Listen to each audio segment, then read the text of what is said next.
Hey there, Danielle Matthews here. I'm coming to you live from Florida. And if you are new to my content, I help people to heal physically through sharing a quantum healing modality called redox signaling. And I also help mentally, emotionally, spiritually with support in the teachings that I give. And this is book club. This is one of the most fabulous times of the week because this is when we get together, usually based around another spiritual teacher. So I have done books with Wayne Dyer, Eckhart Tolle, and now we have started with the incredible Michael Singer. So we're reading The Untethered Soul. And if you are joining me live for book club, just let me know that you're here. I see you, Angela. Hey. And we'll get started here in a moment, but just some context. So this book, again, it's one of Michael Singer's work. He's written The Surrender Experiment, which is amazing, and Living Untethered. He runs Temple of the Universe, which is not far from me. It's actually about a little over an hour. It's in the Ocala National Forest, like near Gainesville. And just absolutely incredible human being. He's very humble. He's had a lot of success in the world. But if you were to look at him, you wouldn't know. He has had the inner success as well. Very humble, very kind, very down to earth. And I love this book because it's very practical spirituality done with some humor.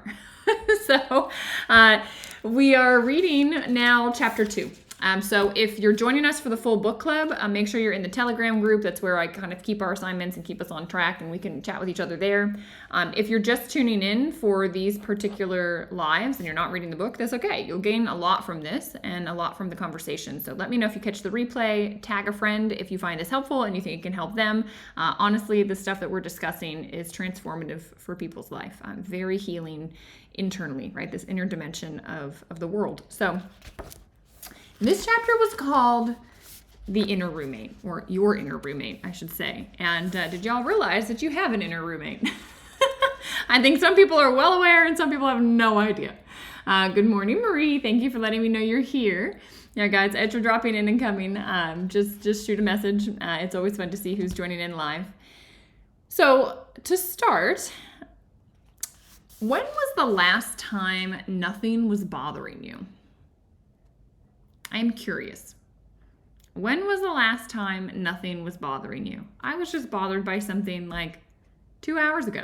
The cat that I'm watching for a friend threw up its breakfast. And I'm like, God, yeah, I gotta clean the carpet. I gotta do this, right? I got bothered. My brain was blah, blah, blah. My inner roommate had a lot to say. When was the last time that you had nothing bothering you? It's amazing. Like just that simple question, you sit and you go, I don't know. Like my brain is always going, right? That inner roommate. This is the roommate he's talking about. And he says, oh, you're not ready for spiritual growth. You're not ready to shift and to change your life until you are sick and tired of the roommate. And you were sick and tired of it. Angela says, yeah, hardly ever. Am I not bothered by something? Like it's amazing how chatty the mind is. It's freaking kind of crazy. And I love how he put this out in this chapter. So, he says the questions that you ask, obviously, of this inner chatter are really important. I don't think any of us step back and ask it. So he said, what should I do about it? Like when you have an issue in life, say it's at work, and you start to ask, okay, what should I do about it? He says that's the wrong question to be asking. And the correct question to actually be asking is, what part of me is being disturbed by this? So we are so quick to go, okay, this isn't working. I don't like this. What can I do? What should I do? And we start thinking about how can we start manipulating, changing, adjusting the external world so that we feel okay. And I don't know about you, but all of the controlling and manipulating and changing and adjusting and, doing this and that, it takes a lot of energy. And a lot of times, you can't change anything. You can't control it. So let's see, there's somebody on here that might be spamming you guys. So just let me see if I can remove them from the live. No, don't want to do that. Well, you can just ignore this person. Tarot card readers trying to get everybody to read with them. So you can just ignore the spam. Okay, So getting back to this, what part of me is being disturbed? That's really the question to ask, because that actually is going to get at the real solution, so that you have inner peace, so that you have no stress, so that you can be relaxed. All right, if you want to achieve peace in the face of your problems, you must understand why you perceive a particular situation to be a problem. And this is profound. It's such a simple question, but the reality is life is just happening, right? Life is neutral. It's not for you. It's not against you. Life is just unfolding, period, point blank. It's just there. We have an internal response to life. And sometimes it's unfolding in a way that our inner self is like, oh, this is pleasant and wonderful and I like it. And then other times it unfolds in a way where we're like, this is terrible. I'm uncomfortable. This doesn't feel good. This is making me anxious. It's making me sweat. This shouldn't be this way. They should have done this way. I can't believe they treated someone like that. And it goes. And what he's saying is, okay, stop. Because your job is not to go try and change the external world. Your job is to look at life and go, okay, what got triggered within me when that thing occurred? Life is your teacher. And it's a beautiful teacher. It's an incredible teacher. And every time you're triggered, that's a moment where life is trying to say to you, hey, you got something unfinished in here. Hey, there's something inside of you that's getting bumped up against.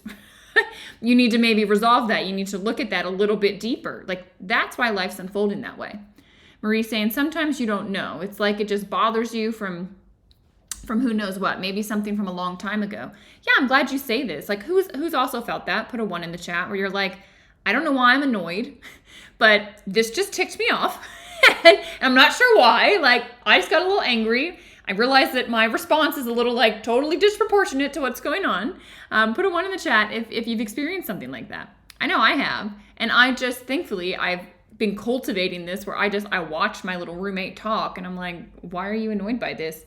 But it's revealing something. So what the philosophy that I study, what they say is that your body has energy running through it all the time. Right? And emotions, events, it's just like energy moving through a tube. And sometimes something happened in your past that was maybe too much for you. And it's like your nervous system throws a circuit breaker and it just says, whoa, we got to stop because that event is too much energy. It's too intense. We can't handle it. And it just stops it from moving into the system. But that energy, it's not created or destroyed, right? The energy moves into a holding pattern. And this holding pattern, the yogis call it a grunty, and it gets stuck in your system. And so what can happen, and Marie, this is what you're getting now, what can happen is then when life unfolds neutrally, right? Life is just happening, not for you or against you. It's just happening. But it unfolds in a way that maybe it catches the scent of, it feels a little bit like this thing that happened in the past. This blocked energy gets hit. And that's when you get triggered. That's the way the yogis describe it. And I think it's a great visual. And so when this little energy knot from a past trauma, past event, past whatever, gets hit and gets triggered a little bit, you have a reaction. This is when you have an emotion. And this is why Mickey is saying in this, what part of me is being disturbed by this? Because what's actually happening is life is giving you a chance to say, hey, grunty. Lou, grunty, Granthi. Your sister's going to be learning all about this in Inner Management Mastery. She'll be able to teach you all about it. So I lost my train of thought. Sorry. I got distracted by the word, not grunt, grunty. It's Sanskrit. But so life is unfolding, right, in a way to help you realize what's unfinished from your past. And this is powerful because these grunties are, in the West, we call them subconscious blocks. They're the stuff that's holding us down, holding us back. And so life is unfolding in a way that it's triggering these things, which is supposed to be a gift. It's supposed to let you know, hey, ding, ding, ding, waving its arms, you need to deal with this thing, it's holding you down. It's keeping you at a lower vibration. It's a problem. You need to now deal with this past trauma you didn't deal with. You need to deal with this past event that you didn't deal with. You need to go into that space. That's what it's saying. That's how life is unfolding. And this is how you should be observing your life. Your triggers are your teachers. Right? This is what Mickey's saying. Not what should I do about it, Not, oh, this happened, so I need to go fix this, or tell my neighbor not to do that anymore, or tell him, the dog can't walk on my lawn. Like, what are you doing? This is my property line. Like, no, it's just going, why am I bothered by this? What part of me is getting disturbed? What's it hitting up against inside of me? Is this making sense? That's what he's getting at here. And this is huge. This is going to make you look at life as just like a playground for your own growth. Going, okay, well, why'd I just get annoyed?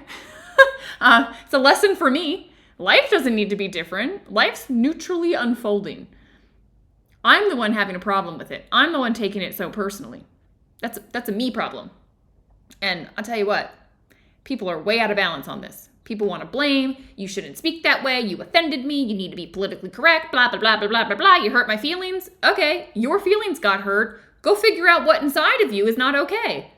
And let's fix that so that you are okay. People are just talking. It doesn't matter. It's not meant to hurt you. All right, it's neutral. My hair has gotten so long. It's like wild. And the sweater, it's like getting stuck to. I keep getting distracted by it. Should I cut it? I don't know. I think it's nice long. Anyway, okay. So he says, like, say you're getting jealous. Like, the question is, what part of me, right, is being disturbed by this? Why is that getting knocked up? Did something happen in a past relationship where maybe your past partner cheated on you? And so now you've got this grunty, this energy knot, this blocked thing that's like super hyper alert and aware now. Like, well, why are you hanging out with that person? You shouldn't be hanging out with that person because you're afraid you're going to get hurt again. And so that jealousy is really just this space inside of you that wasn't healed from that event. Making sense? High five me, 5 in the chat if it's making sense. Oh, look, Instagram gives me like, I give a thumbs up and it does one. That's fun. Technology is getting so interactive these days. Okay, so he says, once you clearly see the disturbed part of you, then you can say, who is it that sees this? Who notices the disturbance? Like Mickey's more simple. He doesn't go into the whole grunty thing and whatever, and like, well, he talks about some scars, but anyway, I'm glad you're with me. Glad I'm seeing high fives. He basically says, look, to solve the problem is just to realize that the problem's not yours. That you have this inner roommate. That there is a voice inside of you that's not you, that is the one that's getting pissy about this thing. And it's super chatty, right? Super chatty. And he says, once you realize and you go inward, you don't say, well, what can I change out here? You go, okay, what inside of me, what part of me is disturbed? And then you say, who is it that's seeing that? I'm actually not the one that's disturbed. I'm watching this voice be disturbed. This is key. And he says, once you see that, you can just drop everything, because he, like, literally Mickey says, like, I don't do coaching, I don't do therapy, I don't do counseling, I don't do anything. All I will ask you is, who's the one noticing the disturbance? Period. Because what he's getting at is you're the witness. It's your human mind and your human brain and the ego that's having a problem because something is not the way it thinks it should be.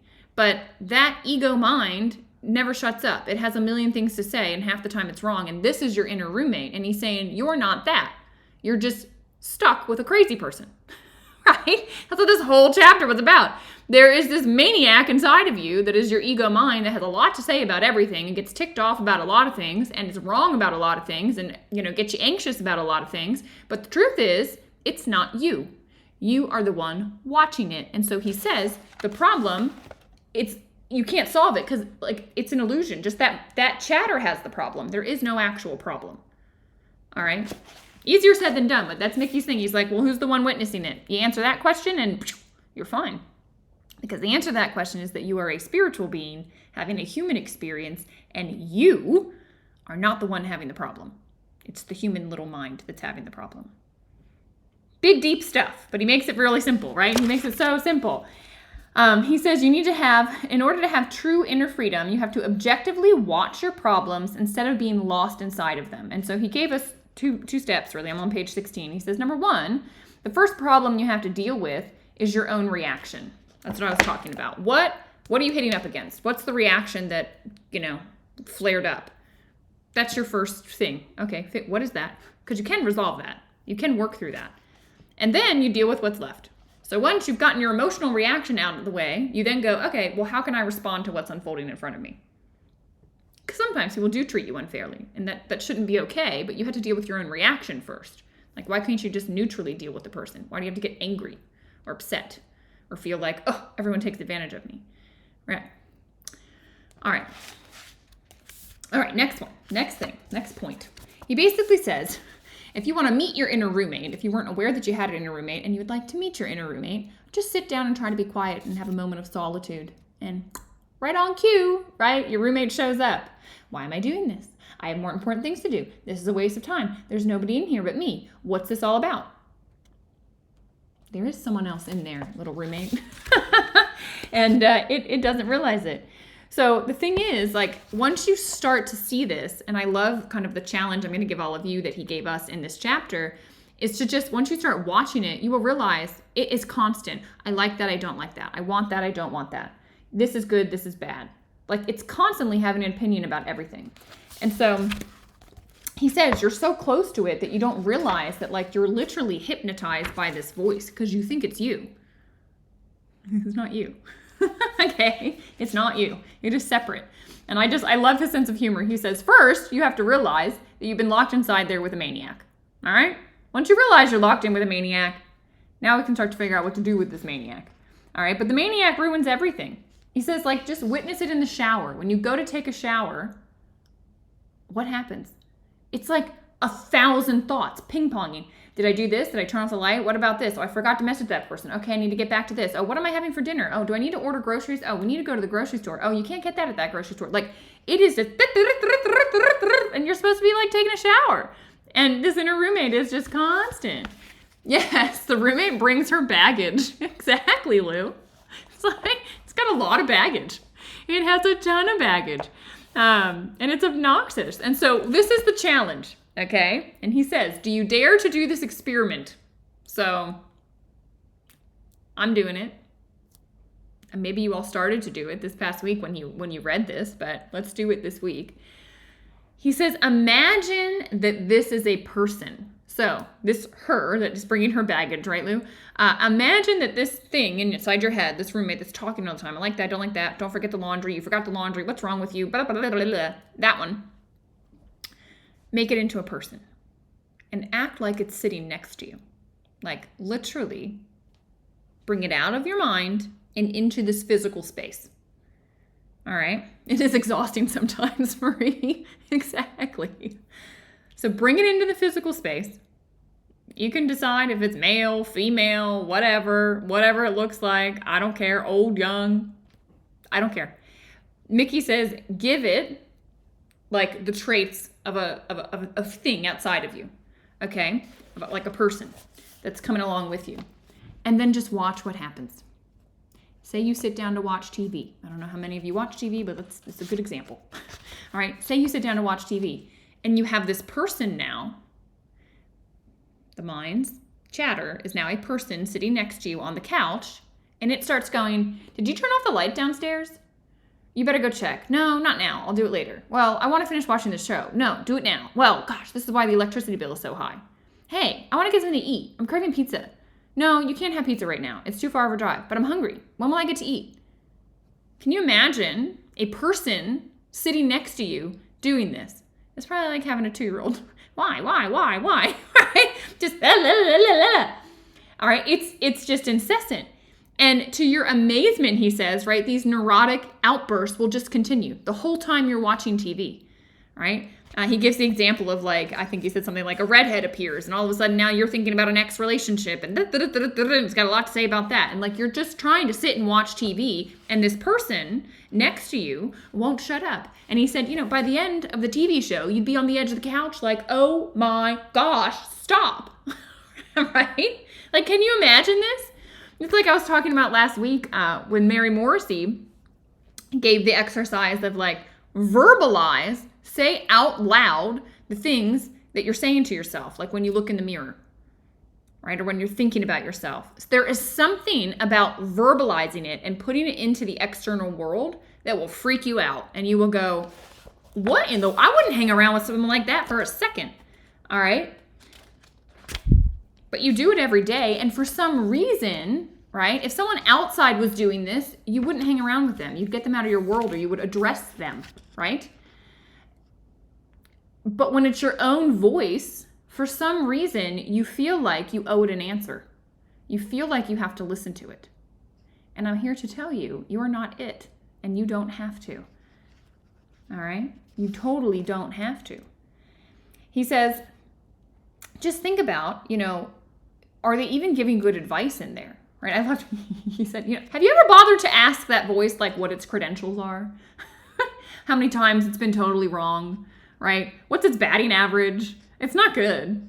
It's not good. He gives the example of the person that's like waiting for their girlfriend and is like, oh my gosh, like they're so inconsiderate. I think I probably need to break up with them. This isn't working. Then maybe they're going to break up with me, blah, blah, blah, blah. And then it turns out like the person's late because it's their anniversary. And so immediately the voice is like, oh my God, they're the best. They remember the anniversary.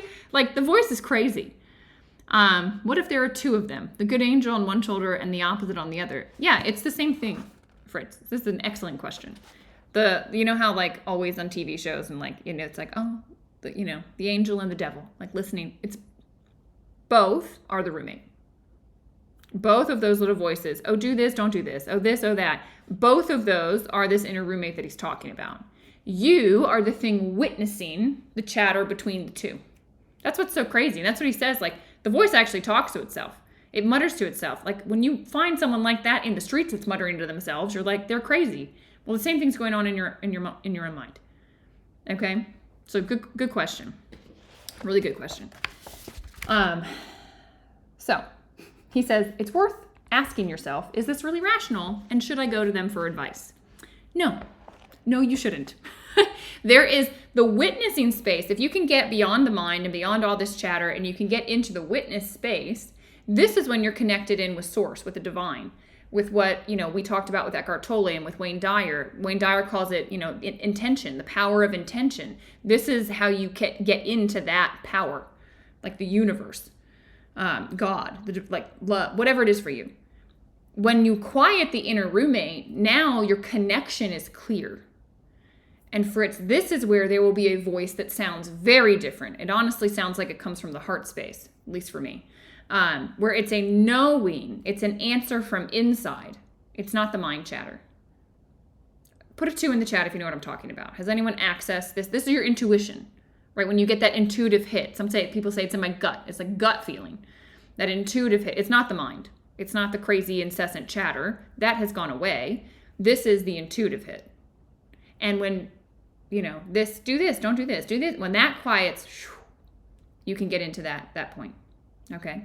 No one's done that? No one's gotten their intuition? Guys, we need to talk more. Okay, there you are. Hey, Lou. Okay, we got 2 Lou's on this morning. Nice. Angela has, yes. Okay, all right. I'm like, some of my inner management mastery students, I know you have, because this is where we go in yoga therapy, right? This is the knowing that comes as you have to start to have your body kind of speak to you. It's powerful. And all of you have access to this. All of you do. It's just a matter of learning how and what questions to ask and how to quiet down the roommate. But as he so beautifully points out on page 22, he says, once you've watched your roommate long enough to truly understand the predicament you're in, you really have no basis for practices that help you deal with the mind. Once you've made this decision to free yourself from the mental melodrama, you are ready for teachings and techniques. You have to hit a wall. There's a reason, like the first line in the Yoga Sutras says, and now the practice of yoga begins. Now, after you have hit a wall, you have tried and tried and tried. You've listened to what this roommate has said to do. Go get money. Go achieve this. Go get that position. Go, all this external stuff. Right? You've listened to it. And I don't know if you figured it out yet, but it's wrong. And even when you go do those things, you're still not okay in there. You're still seeking. You're still striving. You're still looking. Why? Because you've been looking in the wrong place. You've been listening to the wrong voice. You need to drop behind that. You need to get into this witness space and realize the truth of who you are. And that's when Mickey says, finally, when you've hit a wall, right? And you go, okay, I've looked. the answer is not there. Like, there's got to be something more. This is when the practice of yoga begins. And yoga is really the science of watching the modifications of the mind. It teaches you how to go beyond the mind and access your true self, this is what I teach in Inner Management Mastery. This is like, because this is the secret to life. And this is what Mickey says. You have to reach this point, though, where you're like, mercy, right? Like, okay, like enough is enough. I'm done. And then, and only then, are you ready for the tools and the techniques to really, truly implement, to actually access this higher part of you, to go into the witness space, to be able to hold that space, drop in, get intuitive hits, that connection can be restored. That's what he's talking about. I don't know if you've had those moments. Like, I'll just share, for me, I was hit by a drunk driver when I was 23. And that caused a brain injury that pulled me from life. I couldn't work. I couldn't handle noise or light. So pretty much I couldn't go out anywhere. I was in my parents' home. I had moved home. I was in a dark room and I was with myself. Can you imagine being stuck with yourself for days, weeks, months? And interaction with other people was painful, right? So sometimes you do it, but you'd feel like hell. That was my world. So I was alone with my roommate. Okay? And it took a year of, listening to it, striving for this, doing that, paying attention to it. And then finally, and this actually happened because my doctors told me, this is your new normal. Your body's done the healing it will do. This is it. And something snapped inside of me. And I just went, okay, I don't agree with them. I'm going to find a solution, but there's no solution right now. And I'm going crazy, to the point of contemplating, I don't want to be here anymore. And I thought, okay, what can I do? I've got to master my inner world. And this is what Mickey's talking about. You have to reach a point where you're like, enough is enough. I'm done. And that's the point I reached. And I didn't have this context. I didn't have this book. I didn't have anyone teaching me. I didn't know. But what I did was I became very present. I refused to let my mind think about the past, because at the moment anything from the past would come up, that little voice in my head would make me very depressed because it was slipping away. And the moment that I would start thinking about the future, I would get super anxious because the voice was like, well, you're never going to be able to work again. You'll never make money again. And your friends are doing this and that. And they're getting PhDs. And what are you doing? And you're such a loser. And blah, blah, blah, blah. It wouldn't shut up. So I was like, enough. We're going to be present in this moment, right here, right now. And I'm going to do something that's going to make me happy. That's what I forced myself into. And in doing that, guys, this was what opened up where I started to witness my own thoughts. And I started to see, oh my gosh, that's not a thought I want to have. I'm going to choose a different thought. And I started to realize I have power over my thought because I am the one witnessing it. They're not me. They can't propel you to do anything, and you don't have to pay attention to them, right? This roommate is not you. You do not have to pay attention. There is so much more to you. That's what I learned, and that's what I love to teach now. Now I'm like, oh my God, there's people that, for decades, hundreds of years, thousands of years have been studying this and creating amazing tools. That's why I developed Inner Management Mastery, because, after the next decade unfolded with my accident, I started to seek other tools and techniques and people that had these same realizations as myself and were helping other people, along this journey. This is what it's all about. So the good news is, like he says, you'll be relieved to know that you're not the first person to have this problem. Okay? You're in good company right here. And if you're not in our Telegram channel yet, get on the Telegram channel because we're all collectively going through this and learning and discovering, and it's a beautiful process. He said, think about it like this. If my dog, I got him a ton of treats for Christmas. It's ridiculous. The counter of Bodhi's treats is crazy. And Bodhi has learned that there's now a lot of treats there, and he gets very excited and he wants them. And so he will come to me and he will nicely put his paw on me. Then he'll put his head on my lap and he'll look up at me. Then if I'm not paying attention, he goes a little bit right? He starts talking. And then he'll start nudging me. Right? He's a 70-pound dog. So the nudges, sometimes I'm like, geez. And he's like, I want it. It's like your mind. I want it. And sometimes, right, we'll listen to the mind. So I'm like, okay, Bodhi, I'll get you a treat. Right? What's that do? It just reinforces. So then it keeps doing the same thing again and again and again and again. What do you need to do with your mind? You need to stop listening to it. You need to stop giving it what it wants. You need to just cut it off. I say, Bodhi, go lie down. right? And then when I decide that I want to give him a treat, I'll give him a treat. It's the same with your mind. You say, hey, roommate, zip it, right? Not interested in what you have to say. You don't have to pay attention. You can go, okay, you're chatting over here. And usually you're like, oh my God, oh my God, oh my God. You can literally just look that direction, guys. It can chat. You don't have to pay attention to it. And eventually it will just stop. And there's a lot of tools to help you if you need it. So I'm gonna read the last paragraph because I thought it was profound, and we'll end with that. If you want to free yourself, you must first become conscious enough to understand your predicament. Then you must commit yourself to the inner work of freedom. You do this as though your life depended on it, because it does. As it is right now, your life is not your own. It belongs to your inner roommate, to the psyche. You have to take it back. Stand firm in the seat of the witness and release the hold that the habitual mind has on you. This is your life. Reclaim it. So, next week we'll get together. We'll talk through chapter 3, which gets into who are you? So if I'm not my inner roommate, then who am I? We'll have that conversation. I love starting the week with you guys.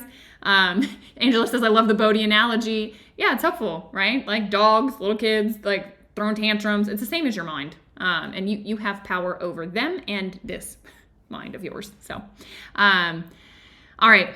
I will see you next week. Chapter 3, we'll just read that. These are short chapters, but there's a lot to unpack. So we'll be back next week and we'll do that. And lots of love to you guys. I'll talk to you soon.